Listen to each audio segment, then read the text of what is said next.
Kemudian Undang-Undang Perbekalan Tambahan dalam kurungan 2012-2013 menyambung semula perbahasan atas masalah bahawa rang undang-undang ini dibacakan kali yang kedua sekarang. 15 menit telah difahamkan, telah dihadkan tuaran. Selepas tuaran 15 menit, pematang PAU. Terima kasih Tan Sri Yang di-Pertua. Saya ingin turut membahas rang undang-undang Akta Perbekalan Tambahan dalam kurungan 2012-2013, yaitu membenarkan lebih 12 bilion dikeluarkan daripada kumpulan uang disatukan untuk perbelanjaan tambahan yang melibatkan lebih 20 kementerian, jabatan dan agensi untuk mengurus dan pembangunan. Tan Sri Yang di-Pertua, saya tidak berminat untuk berbahas dalam persoalan yang dibawa oleh Muhammad Gombak semalam, mempersoalkan kenapa perbekalan tambahan yang dibuat. Sebab bagi saya, perbekalan tambahan seperti ini adalah suatu lumrah dalam mana-mana budgeting ataupun perbelanjaan. Sebab setiap perbelanjaan seharusnya ada perbelanjaan luar jangka. Apa yang saya ingin bahaskan di sini ialah soal transformasi dalam sistem penyampaian kerajaan yang sememangnya sudah kita buat komitmen daripada pihak kerajaan, yaitu di mana yang tidak baik kita perbaiki dan di mana yang tidak disenangi oleh rakyat kita berusaha untuk mentransformasi supaya rakyat lebih senang dan gembira dengan selesa dengan keadaan. Dalam hal ini, Tuan Yang di-Pertua, saya ingin membahas dalam sistem penyampaian pertamanya dalam pelaksanaan pembinaan bangunan-bangunan sekolah baru. Saya dipahamkan negeri Sabah bahawa banyak bangunan-bangunan pembinaan sekolah baru ini yang dalam keadaan projek sakit ataupun projek liwat. Dengan lain perkataan, sudah sekian lama dimulakan tetapi belum siap-siap. Dan ini termasuk 3 buah sekolah di kawasan saya di Tuaran, yaitu SMK Nabalu, SMK Pekan Telipuk, dan SK Telipuk. Saya berada di Dewan yang mulia ini pada ketika itu, apabila saya telah mendesak dan meminta supaya SMK Nabalu dibina, sehingga akan timbalan menteri pada ketika itu, yang berhormat Tanjung Karang, telah menerima cabaran itu dan bersama-sama kami ke lapangan dan melihat tapak. Dan akhirnya kerajaan telah bersetuju. Dan sehingga pada hari ini saya sudah kembali ke Dewan ini dan masih lagi tidak siap-siap, malah diberhentikan pembinaan sekolah ini.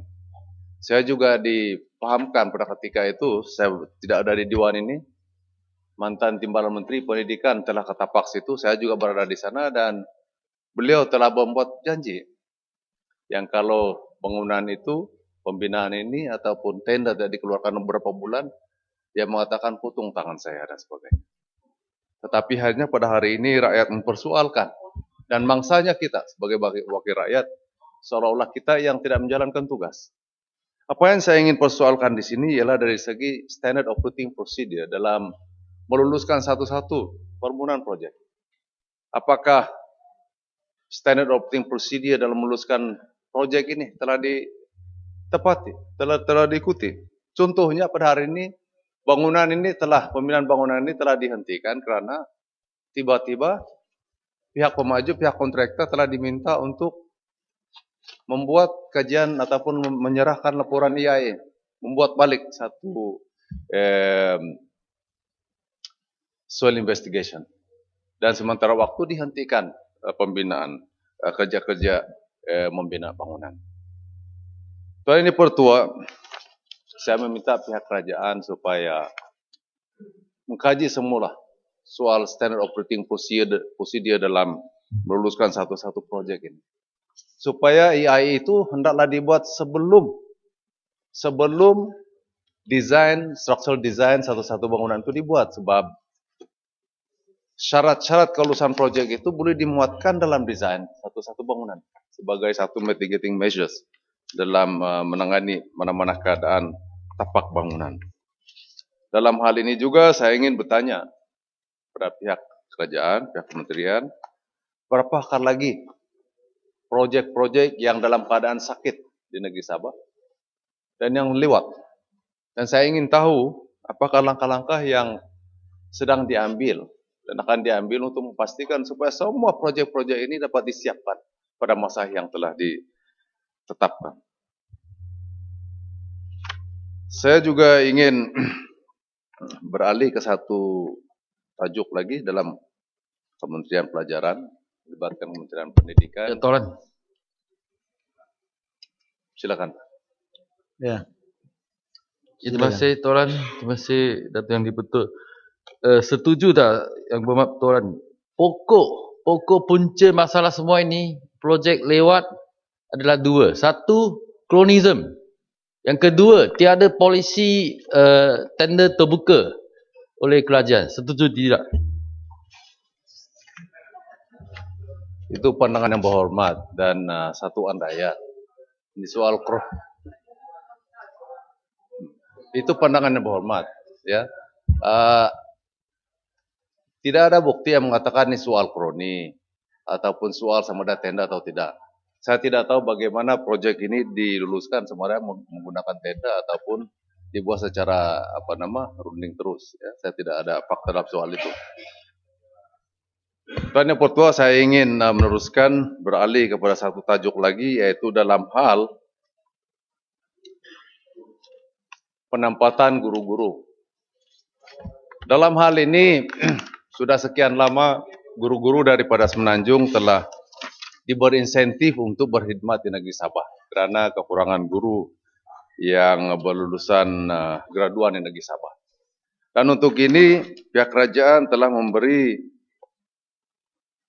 allowance perumahan wilayah kepada guru-guru daripada Semenanjung, yaitu bagi bukan siswaja dan berkhidmat di dalam bandar, allowance sebanyak RM830, dan bagi yang berkhidmat di luar bandar sebanyak RM730.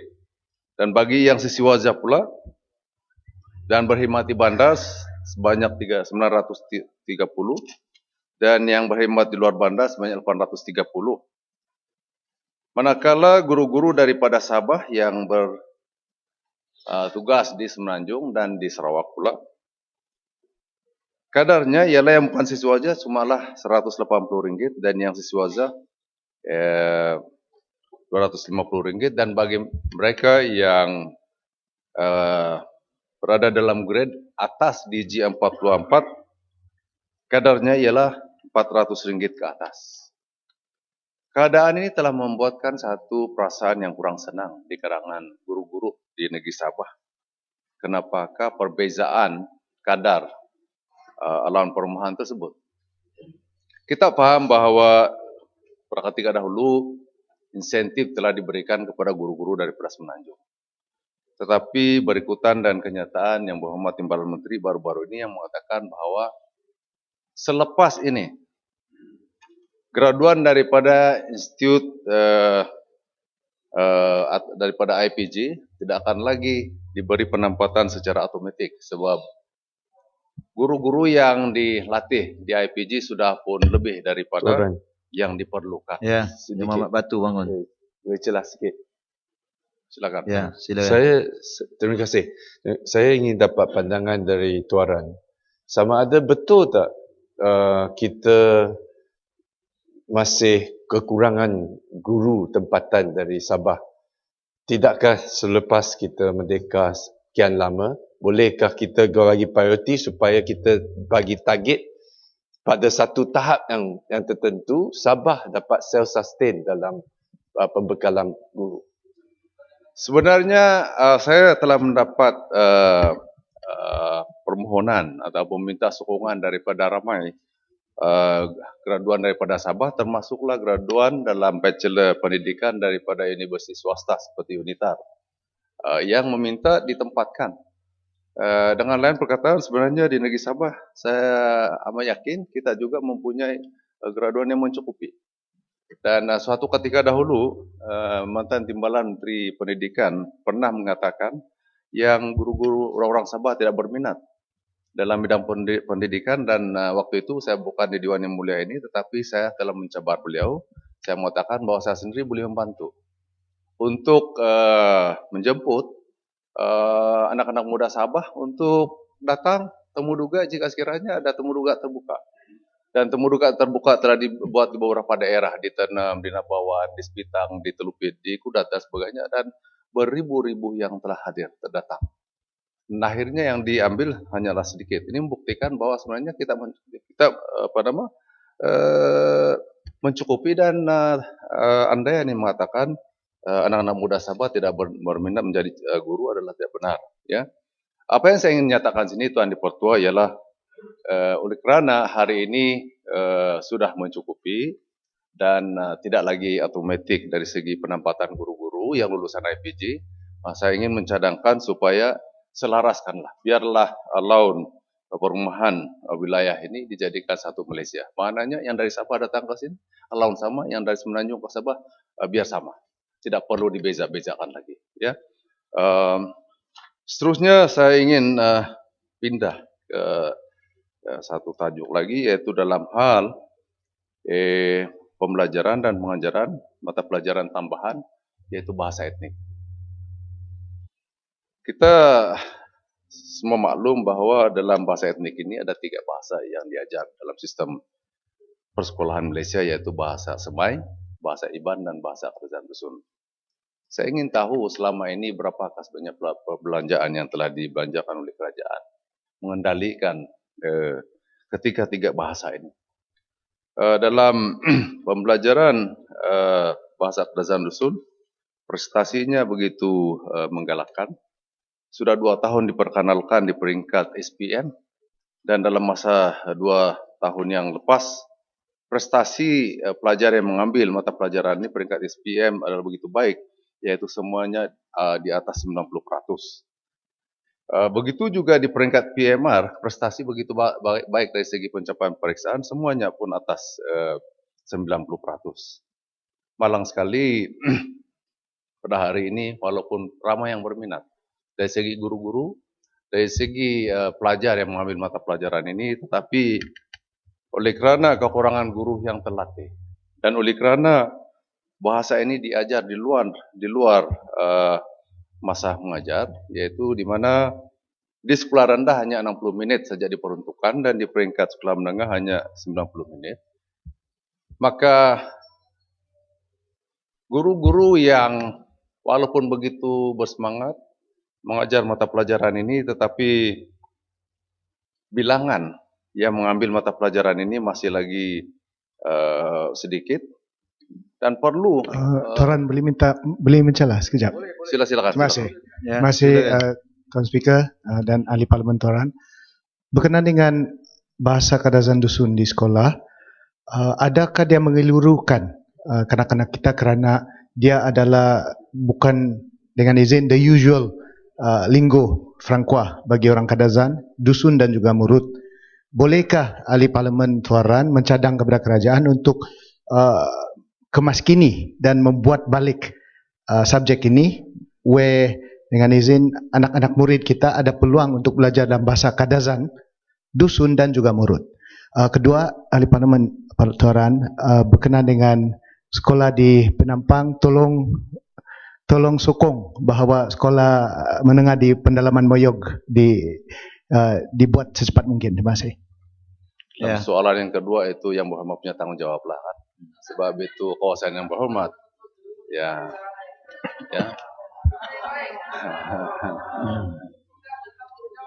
Bukan tidak bertanggung jawab.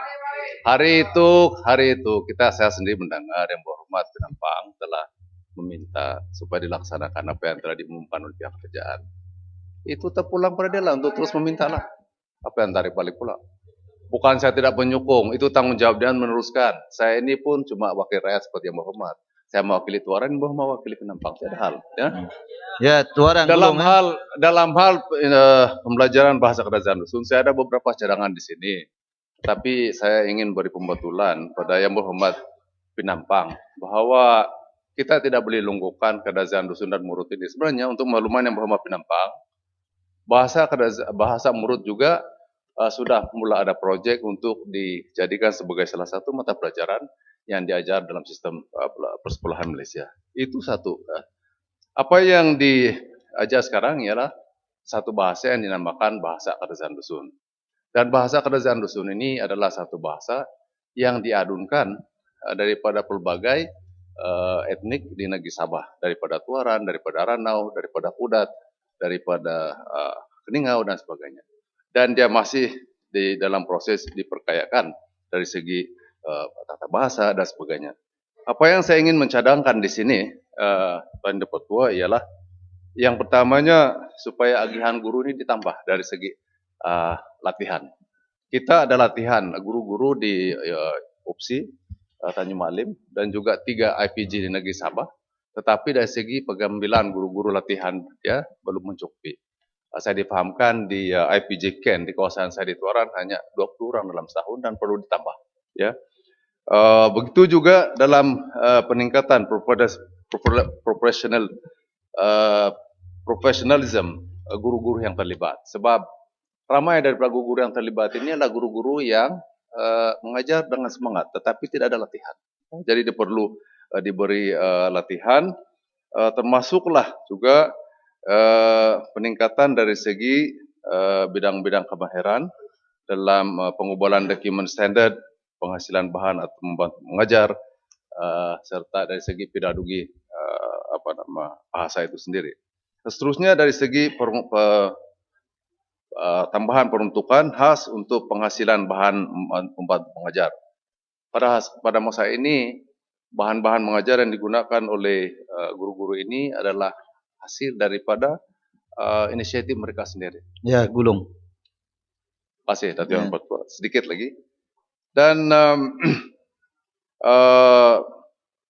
saya mohon supaya kesemua bahasa-bahasa etnik ini, sama ada bahasa Kadazan Dusun, Semai dan juga bahasa Iban ini, diberi peruntukan khas dari segi peningkatannya.